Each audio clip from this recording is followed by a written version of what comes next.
Benson, welcome to the right side of the rivers. Yeah, appreciate you guys having me. No Thanks. problem. Why don't you tell everybody about yourself so we can get to know you here a little bit? Yeah, gladly. Well, as I was introduced, my name is Benson Fechter. Born and raised, or I guess I was born in Alabama briefly, but my family has been in the Pittsburgh area, South Hill specifically, for now 7 generations. So my family, my wife's family, we're all here. Pittsburgh is our home, and I'm proud to be from Pittsburgh. A bit about my background, certainly growing up in the South Hills. I graduated from Mount Lebanon High School in 2020. I went to Providence College in Rhode Island, where I got my business management and Catholic studies degree. Graduated from there in 2024. Professionally, I run a group called Legacy Paint Holdings. We own and operate subsidiary painting contractors both across the Pittsburgh area and across the country. Our company here in Pittsburgh is based out of Sewickley called The Proper Painter. We also have a cleaning company in the area called Penguin Clean Co. Our painting companies are spread out from New England to Michigan to Texas, Oklahoma, and eastern Pennsylvania. Work very, very closely with the contractors on everything from marketing to financial planning to human resources. And we continuing to grow, continuing to acquire contractors across the country. My motivation for getting involved in this race and really what sort of motivated me to throw my hat in the ring here was the Charlie Kirk assassination on September 10th of 2025.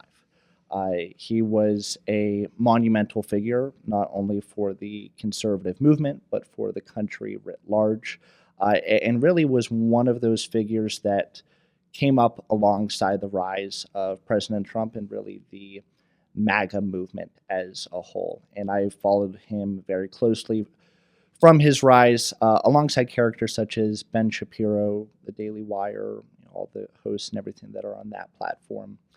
And really, when he was tragically killed in September, it forced me to sort of take a step back and think on where do we go from here as a country, and what are the next steps that we want to take, and where do we want to have our values lie moving forward, because we are not the country where somebody speaking to a group of college students gets gunned down in broad daylight simply for sharing conservative American ideals. That is not the country that we live in, and it truly felt like one of those moments where the line was crossed and there was no going back from there. And so I decided to run and to get involved in this race because of that, because of his legacy that he left in terms of young people getting involved, being active, being vocal, and running for local politics. We need a new voice and a new generation that's going to represent this city that myself and my family have called home for so long. And we know that Summer Lee is not that. We know that she is a radical leftist in a similar vein of your Ilhan Omar's, AOC's, Pramila Jayapal's of the world, certainly of that squad ilk. And that's unacceptable, right? Pittsburgh is, yes, it's a Democrat district, right? We do have about a D+8 registration here in the district, but we're not New York, we're not LA, we're not Chicago. Pittsburgh is much more so your working class, blue collar type Democrats that Summerlee is not representative of. And so I'm eager and I'm excited to continue to run this race, to unseat her in November, and to bring actual representation back to DC from this area, in an area that's really been underrepresented for the average Pittsburgher for far too long. So it's a big district. We know that. We know that it encompasses all of the city of Pittsburgh and into the South Hills and goes out into Westmoreland County. You want to go into more detail about the district itself? Yeah, so the district, like you mentioned, it has the whole city center. Pretty much all of Allegheny County, Mount Lebanon is carved out of the district. Crafton's carved out of the district. A few other municipalities are as well. And then there are also a fair amount of Westmoreland County in the district as well. So certainly important for us in this race to perform well in Westmoreland County, which is relatively a given, but to outperform where we should expect to be. The better we perform in Westmoreland County reduces the burden of performing well in Allegheny County.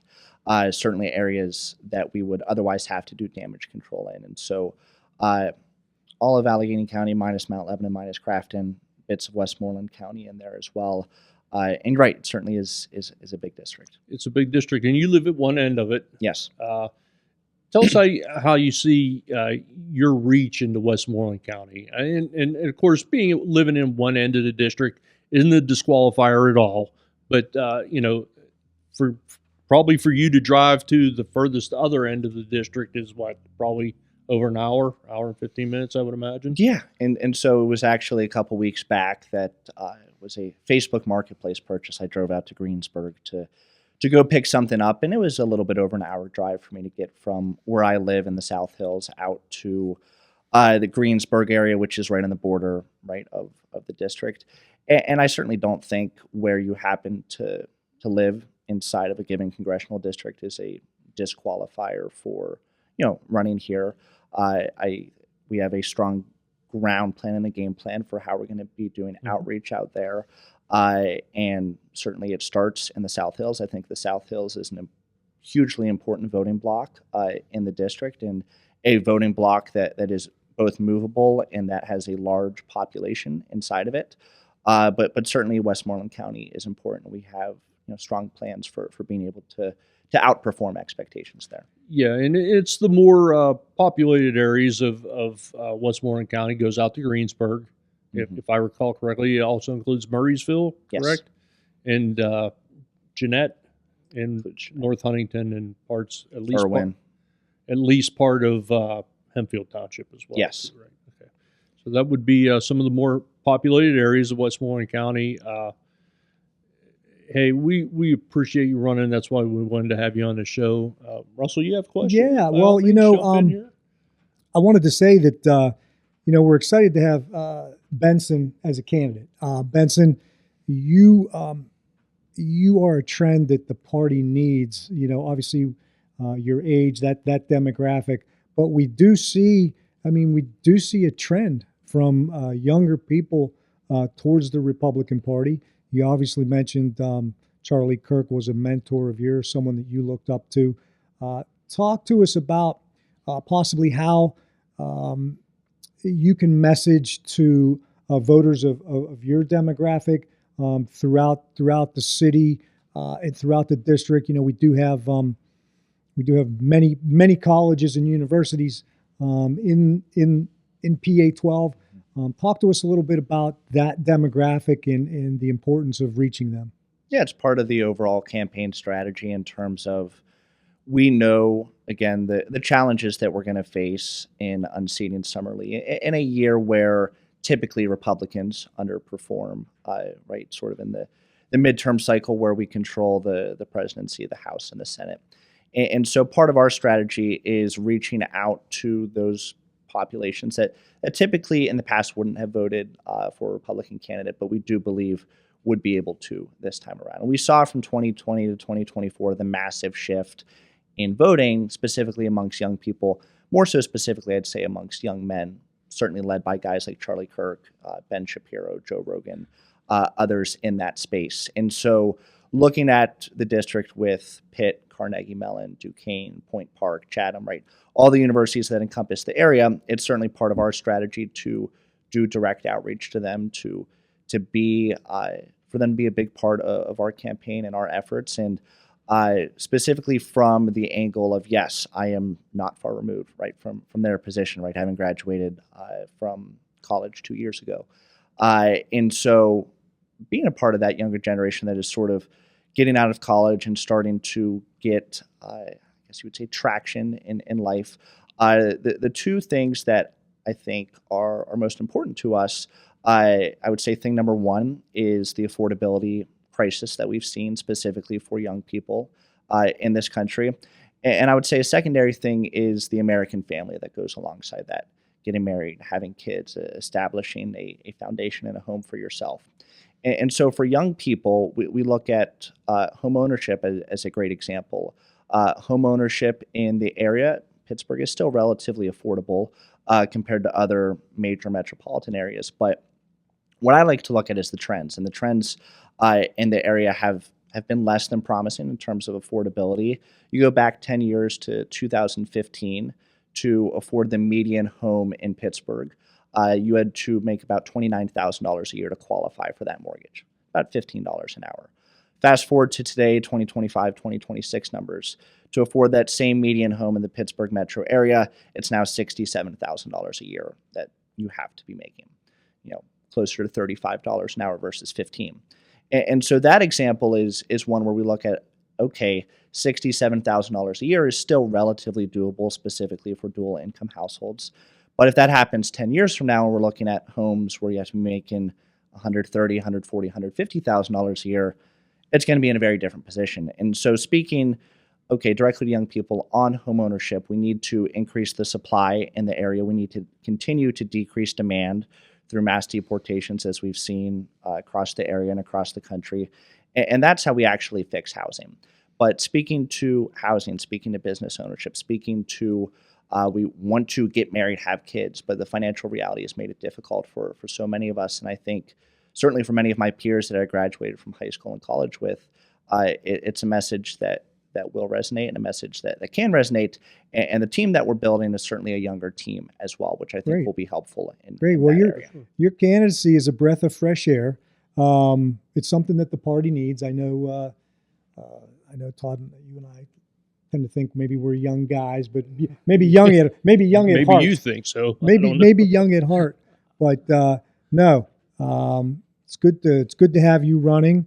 I do believe that there's a very strong contingent of young people that will hopefully, your message will resonate with them, and will carry you forward during this election cycle. So glad to have you as a candidate.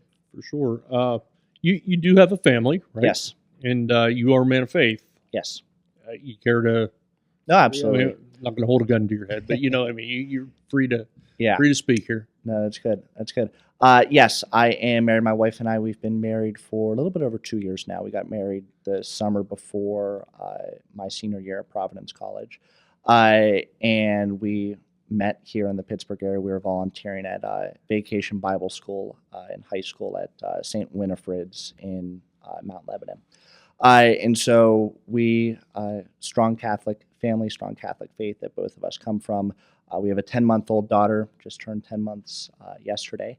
And so it's certainly been a joy and a true pleasure being able to raise her and bring her up in this world. And I think something that, again, a lot of young people want to do. They want to get married, want to have kids. And Charlie Kirk is, and it's now sort of in the intro reel to his show, it's get married as young as you can, have as many kids as you possibly can. And that is truly what creates responsibility for you, creates meaning, creates purpose, and truly where I think we need to get back to as a country, because young people today aren't really getting married. If they do get married, it's a whole lot later. They aren't having kids. And so it really takes, one person, one decision at a time to sort of rebuild and reshape culture. But to have that type of culture is really where our country was built upon. And if we don't see a reversion back towards that, we're going to be in a whole lot of trouble.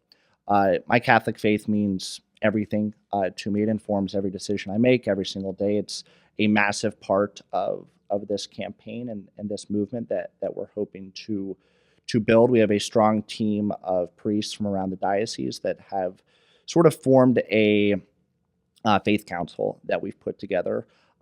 In fact, yesterday evening, I had a chance to sit down with our new bishop, Bishop Mark Ekman, and had a chance to meet with him. And so we're certainly hoping that is a voting bloc as well that will continue to shift to the right. We saw in 2024, for the first time forever, Catholics as a majority voted for the Republican candidate versus the Democrat candidate. Certainly another area that we believe that we can tap into and help us right in terms of winning this election in November. Now, you plan on having a primary here. There are other candidates that have announced. There is a process to this whole thing. Do you want to explain the process, or would you like me to expect because petitions are coming up now, and it's important that you're going to need the right amount of signatures. Why don't you go ahead, or I can. Yeah, no. However you want to do it, you can tell everybody about Help me fill in the gaps where I need filled in, but I'm pretty Sure well thing. versed, at least from what I've been told on the requirements. So, signature window opens up, I believe, the 17th of February, runs through March 10th, and any candidate across the state, across the country, need 1,000 signatures to get on the primary ballot. Those 1,000 signatures have to be Republicans that are living in the district, and certainly a lot of people, right, that have to sign to get on the ballot. And we have put a whole lot of thought and planning into how we get to those 1,000 signatures. We've certainly done our fair share of going around to local committees across the district, and they all have their petition signing nights. And beyond that, we have taken a look at knowing that we need to get to that 1,000 signature mark at sort of pre-banking signatures. So the people that we've spoken with, both donors, supporters, volunteers, we have started to, in a sense, pre-bank those signatures, pre-qualify those people to make sure that they are valid, right, that they can sign to get myself on the ballot. And we've had a strong start to that. So that includes making phone calls, door knocking, personal networks of people that are willing to support, getting them to continue to spread the message. And we feel very confident that that 1,000 signature mark will be something we will easily clear, and hopefully we'll get a whole lot more people supporting beyond that 1,000 mark. Is there a general? Have you been out door knocking yourself? I have. What's the general feel? Is it very early on in the process? But what's the general feel or feedback that you get from people at the doors? I'd say very promising feedback. We've sort of started in the South Hills in terms of our door knocking, and sort of trying to do weekends, Saturdays, Sundays is the primary days that we're out there. Now, the weather has been less than great the last week or so in terms of getting out there and doing that. But when we have had a chance to speak with people, there's been, again, nothing but positive feedback. We've ginned up a lot of support in both donors and people that are going to be getting on board as volunteers and signing for the petition time. And it's something that I think is super important as we continue to build momentum and really build name ID, right? Whether it's myself or whoever else, is going to win this primary. Building name ID is going to be one of the most important things to do when it comes to unseating, right, an incumbent like Summerlee. Okay. And our committee will be having hopefully a series of signing events where you can come to us at any given location. We'll announce the dates and times. I think we have one in stone so far, but then we're working on a couple others. But the petitions for every Republican candidate will be at our petition events. Yours certainly included as well. A lot of signatures are needed for a lot of spots on the ballot. And, a lot of signatures to get Yes, this time around. right. From Stacey Garrity to our congressional candidates, and even down to committee people. The most important, one of the most important Yeah. And cogs in the wheel. What I wanted to tell you was because we're going to flip this to current events here, but a current event is that when I opened my mail, I did get mail today, by the way.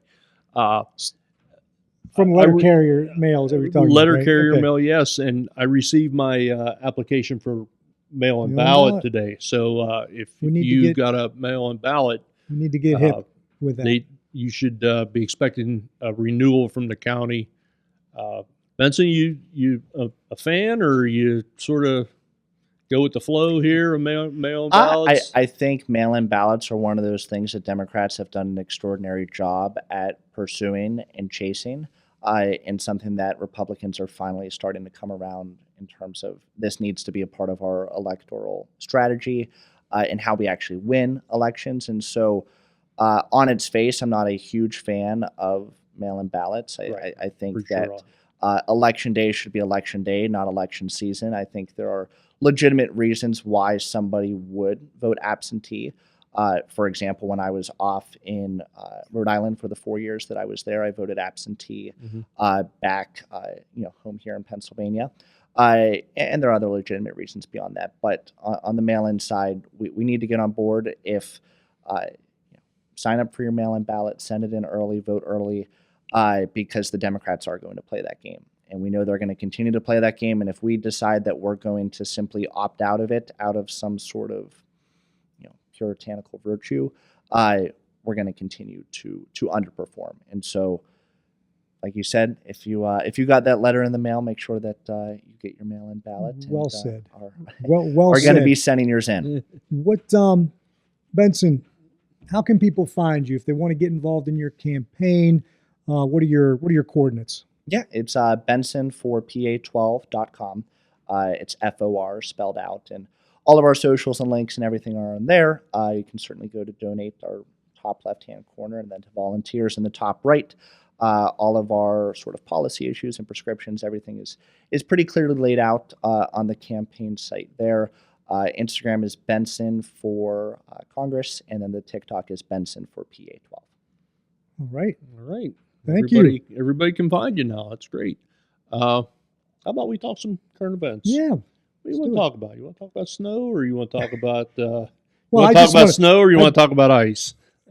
Why don't we talk about snow? Why don't we talk about I was snow? just going to say I was going to sort of tip my cap to your letter carrier there for getting your mail delivered today. I'm still I'm still mail-less. Full disclosure, my street was plowed, but not by the city.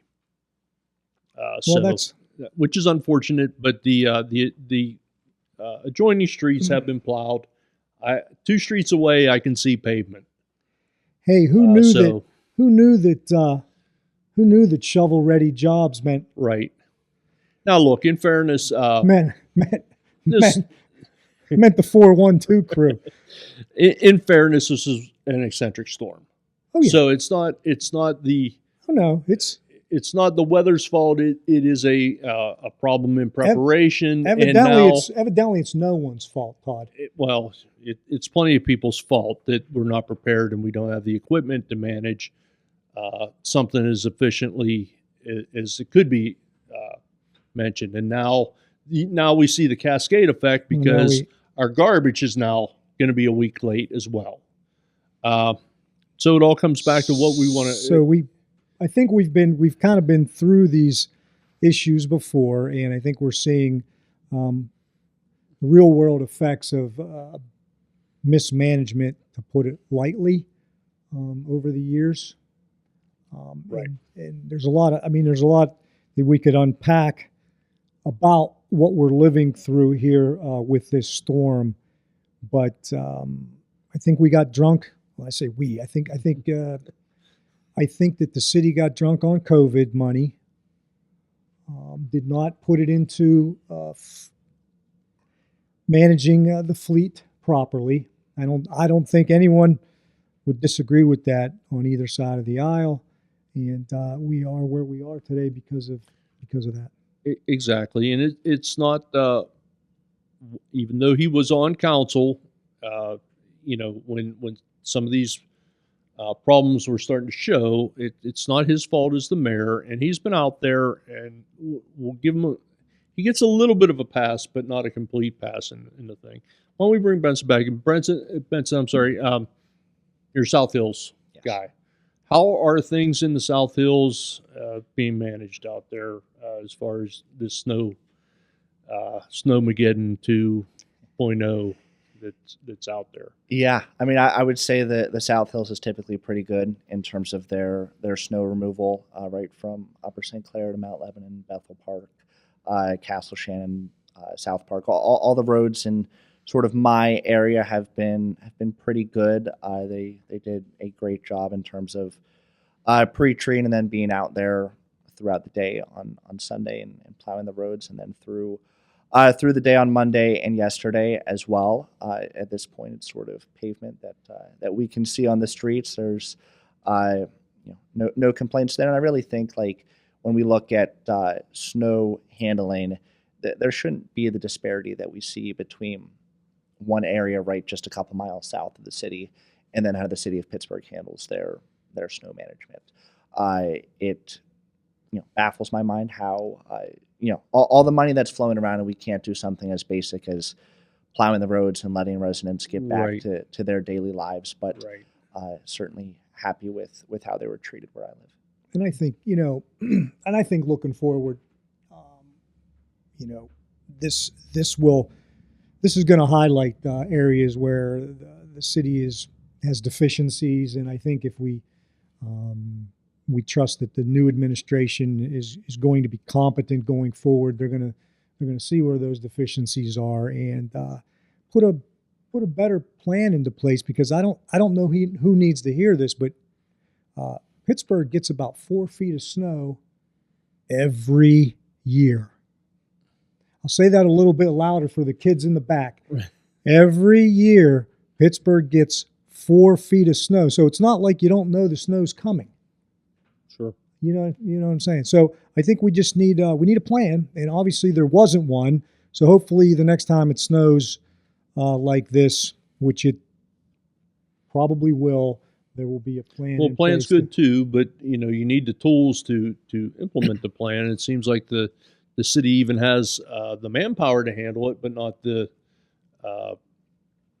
logistic equipment to handle it as well, or it's breaking down too easily. Well, we've heard this story many times that approximately 40% of the fleet is not operational. Now, we knew that before the storm hit.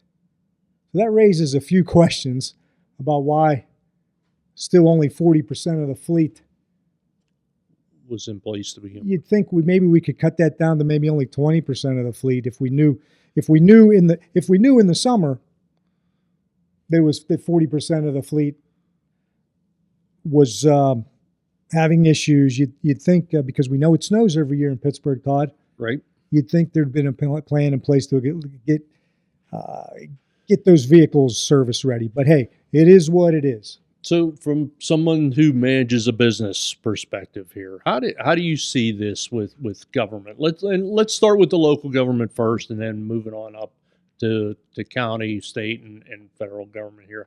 How do you see what's going on here from a business owner perspective?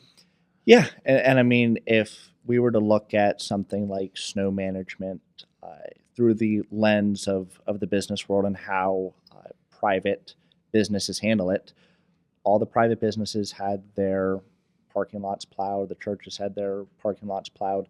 Was handled very, very well. And really, it's just mismanagement, right? It's looking at the fleet, for example. I think what Corey O'Connor said, that 37 trucks on that first night had to sort of be put into the shop because they weren't working and had to declare a state of emergency to hire private independent contractors to come in. And they knew that going in, right? It wasn't some sort of surprise. And as a business owner, right, if you know that, right, 37 out of the 50 trucks are going to be non-operational, then you're going to make plans for that well in advance of the actual storm hitting. And so I think when we look at what happens next in terms of really government management of things from storms to maintenance on roads and bridges and things of that sort, adopting the sort of private enterprise approach is always going to make most sense, right? People can see it and they can feel it. And it's really most obvious in storms like this, where the local governments that do it well are glaringly obvious compared to the local governments that don't do it well. And then beyond that, right, seeing how the businesses handle their storm management versus how the city has sort of botched, right, this storm. Right. And certainly you have to manage all of your assets as a business person. You have to manage your trucks so that the paint gets to where it needs to be. Your manpower needs to gets to where it needs to be.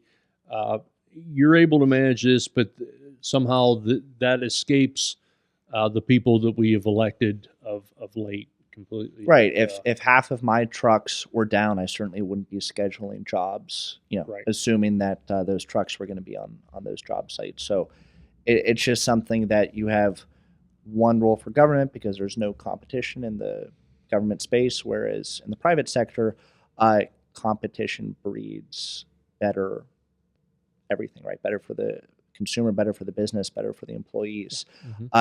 And adopting that mindset and bringing it to the public sector is really where we can start to see a shift in how these things are managed moving forward.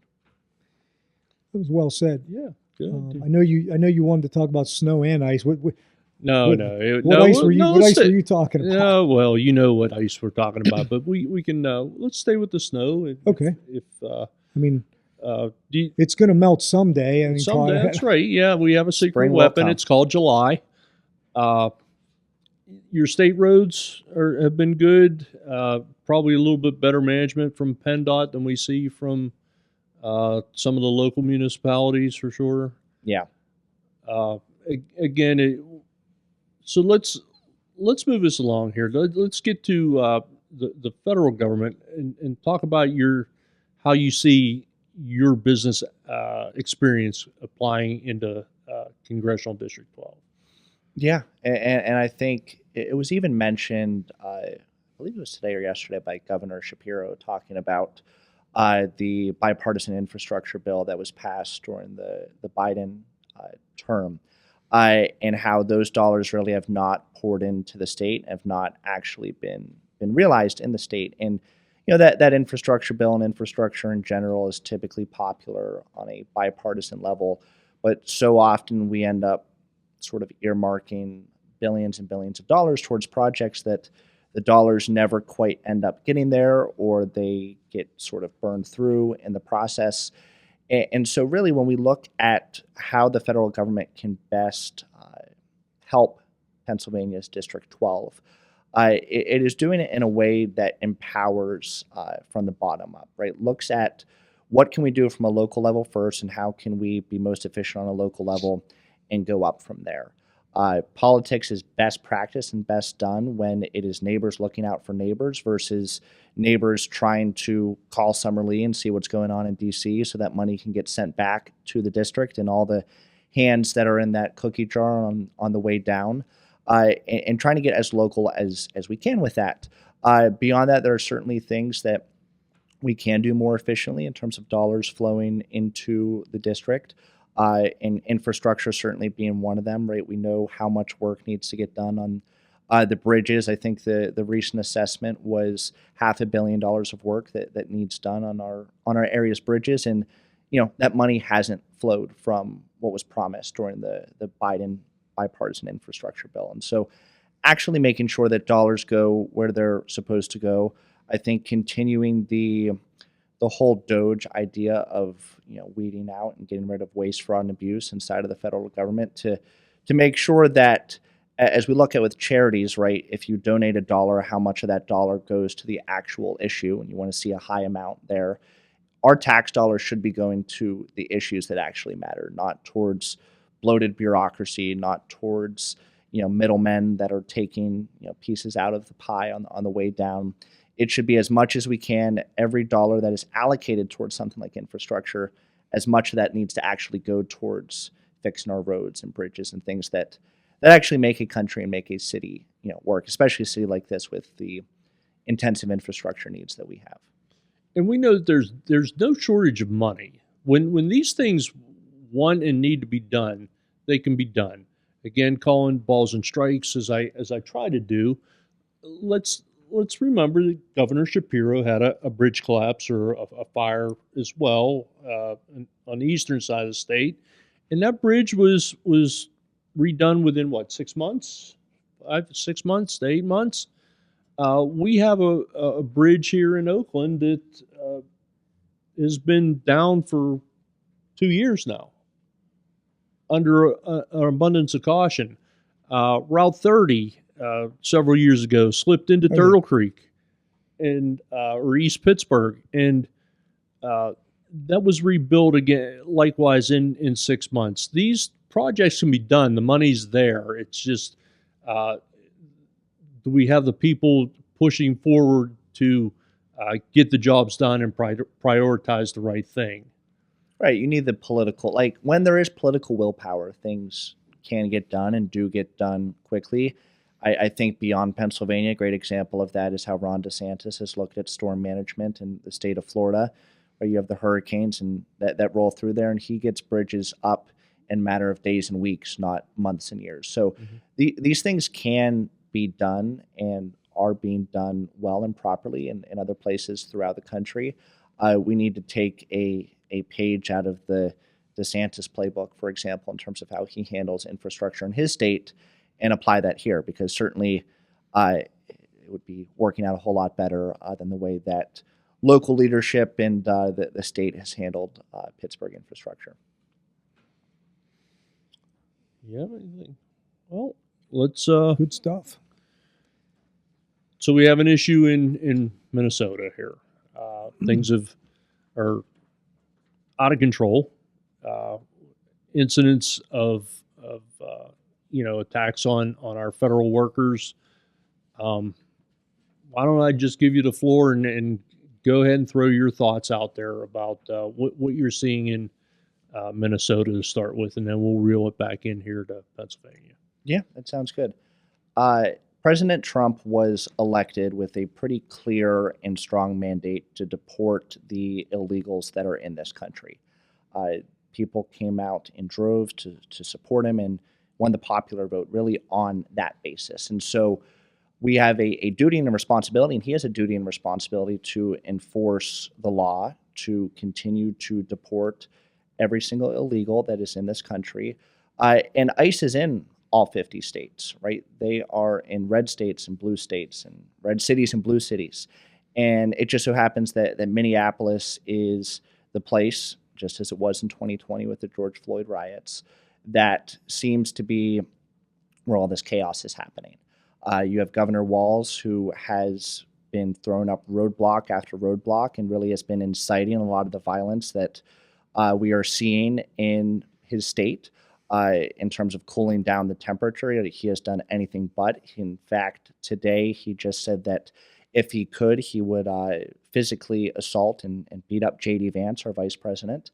You have Mayor Jacob Frey, who, as we remember in 2020, is willing to bend the knee and say that law enforcement doesn't matter and that we can just have a lawless city. And we're seeing more of the same right there in Minnesota right now. And all of those things are true. We need to continue to deport, and that Minnesota and Minneapolis has been a lawless nightmare from Governor Walz to the Attorney General in the state to Jacob Frey.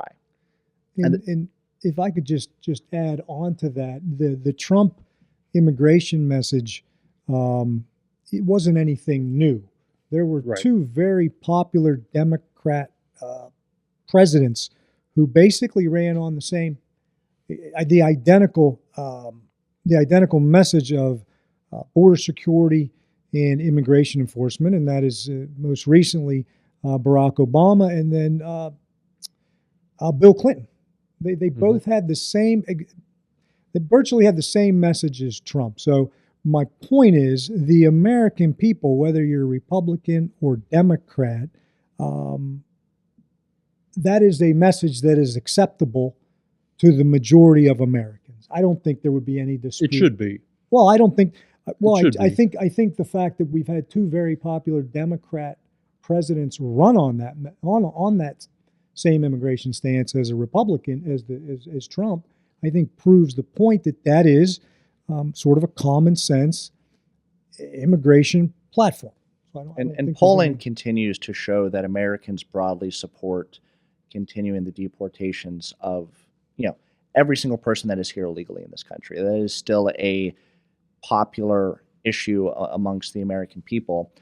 Now, in terms of ICE's handling of the situation in Minneapolis, there are definitely things that could have been handled better. For example, Kristi Noem immediately coming out and calling both Renee Good and Alex Preddy domestic terrorists, simply from the evidence that we see is not true. Right? They were people that were there as agitators, probably shouldn't have been there in the first place. The Good situation, right, obviously should not have directed her car towards a law enforcement officer and pressed down the gas. She does that, it has consequences, right? With the second situation, clearly shouldn't have been showing up as an agitator, obstructing law enforcement with a firearm on him, and not disclosing that, right, to officers as he should have. Those things are all true, but at the same time, this is an information war and it's an information battle that we are fighting.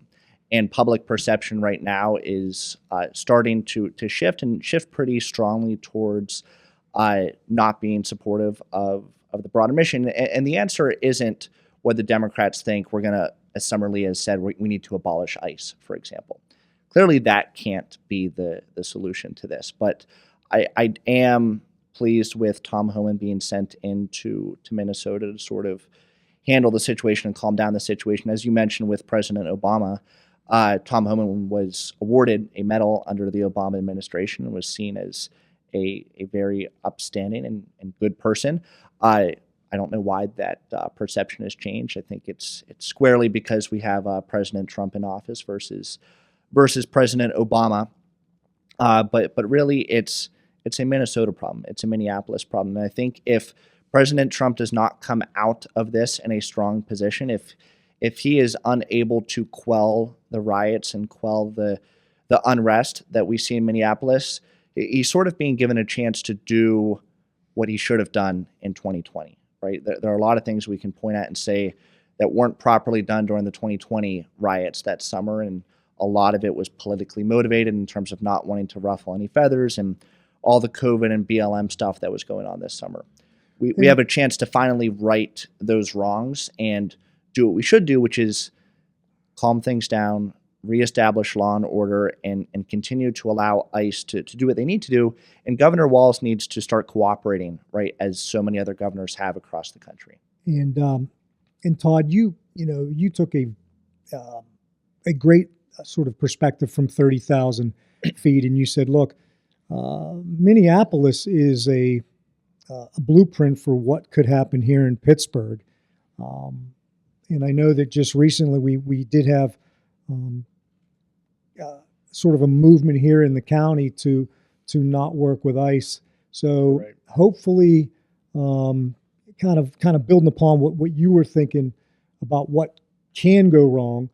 Hopefully here in Pittsburgh and Allegheny County, we can make sure that those tragic events do not occur here locally. So let's tie a couple things together here, because you mentioned that this was, this is a Minnesota problem.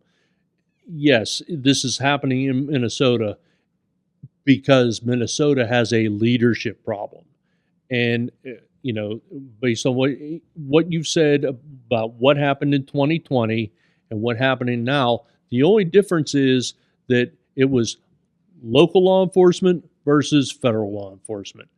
They have been allowed to carry on and if we're going to say peacefully protest, but that mob mentality has been allowed to go on through different events under different circumstances. And it only happens in that state. Yeah, it happens to a lesser extent in other places, but right now that is ground zero. So it is a leadership problem that the leaders don't want to tell these people enough is enough. Go home. And, you can't disrespect our city and our values by carrying on like that.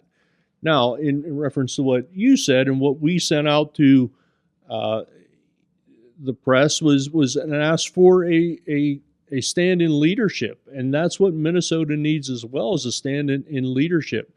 Why our politicians or the Democrat Party or whatever it is, whoever it is, want to take what they have an opportunity to at least have one hand on the wheel and guide how some of these things would happen should it precipitate. Obviously, Minnesota had no plan to based on what would happen if the first shooting incident happened. Well, you'd think they would have got on board and said, hey, if this happens again, let's have a plan. Let's have some cooperation talk here. And it appears that didn't happen because the second situation only was worse. And then, the governor and the mayor say, oh, we have enough people to secure the scene, but we're pulling out because we're afraid. Well, which is it?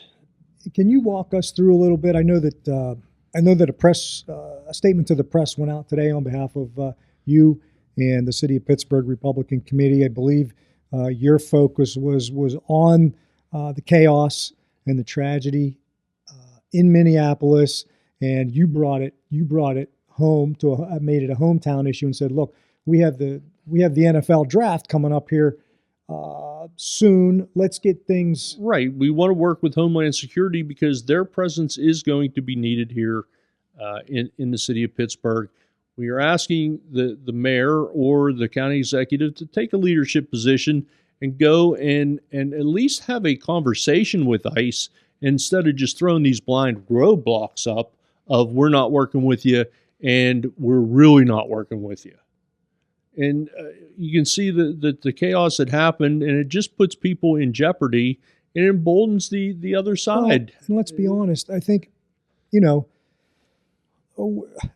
our neighbors, our family, doesn't matter what side of the political aisle you're on. I mean, I think everyone's a good person. And I do believe that people that are impeding law enforcement operations feel like they are doing the moral and the right thing. And I believe that is because leadership is putting out a bit of mixed messages on what you can and cannot do. That's my take on it. Well, I would say that some time ago, Sean Hannity wrote a book about evil existing in the world, and I do think that most people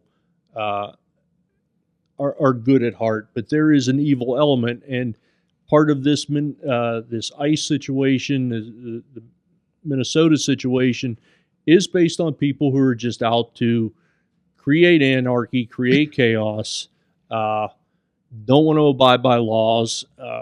Your prospective opponent is she's an abolitionist to everything. She would drive a bulldozer through the Allegheny County Jail if she could. Go ahead, Benson. Your thoughts? It's really call it a propaganda machine that has been working tirelessly, really since Trump took office now a little bit over a year ago. I had the chance to go down when No Kings 2.0 happened this past October, downtown Pittsburgh. And I went down there and I had my Make America Great Again hat on. And we started talking with people. And there was one particular conversation that I had that on social media has north of 200,000 views across the different platforms with a guy that was wearing a shirt that said ICE equals the Gestapo, right? And we were talking with people throughout, and they were convinced that ICE was ripping people out of cars, just normal American citizens, that they were kidnapping children, that people had to constantly be fearing about ICE when it couldn't be further from the truth. I'm not worried about ICE coming and doing anything to me or shooting me, and I'm sure you two aren't worried about that either. And the reason that that's not the case is because we're not going to go disrupt law enforcement, right? If you look at it, it's really comically easy to not get shot by ICE and to not get shot by police, right? You do the basic things, and you can even show up to a protest. We went also to the ICE Out for Good protest that was here, a couple weeks back, and Summerlee was actually down there. And the South Side, was it? South Side, yeah. It was quite cold, but we were down there, and I'd say probably a few hundred people were there. And people are mad. They're very upset. They think that ICE, like I said, is the Gestapo. They've been compared to slave catchers. It's a true propaganda machine that's working. And if you look at the statistics, again, we are deporting people, and there are over 1 million standing final deportation orders that ICE is fulfilling.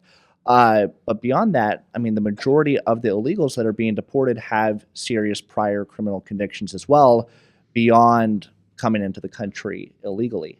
And you have people out of a sense of some sort of secular virtue thinking that they are going to be the heroes of the resistance, and that they're going to be the ones that are going to stop ICE. And some of the comments even about, Governor Walz saying that this is like the Anne Frank story, as if that couldn't be further from the truth. And it's an information war and an information battle that I think, quite frankly, we are losing right now, but we need to sort of reframe it and reframe the conversation around, look at all the good that has come out of ICE and their efforts. Look at the 650,000 illegals that were deported last year and the 2.5 million people, 1.9 that self-deported. Those 1.9 million people that self-deported took the right choice, right? They were given $1,000 and a plane ticket to leave the country. And the people that are currently here and that are currently still in the country still have that option available to them. And I would certainly encourage them to take that option versus continuing to foment just this chaos that we've been seeing. And that program is vastly underreported. The self-deport. That's what we know, right? The 1.9 is what we know. Yeah, that's vastly underreported that the program even exists, in my opinion. I'm sorry if I stepped in. No, you're fine. And on the Ice Out for Good point, like in Pittsburgh, and it was ridiculous last week too, right? The protest that we saw that took over the Target in East Liberty, as if anything productive was going to come out of that whole charade. Wow.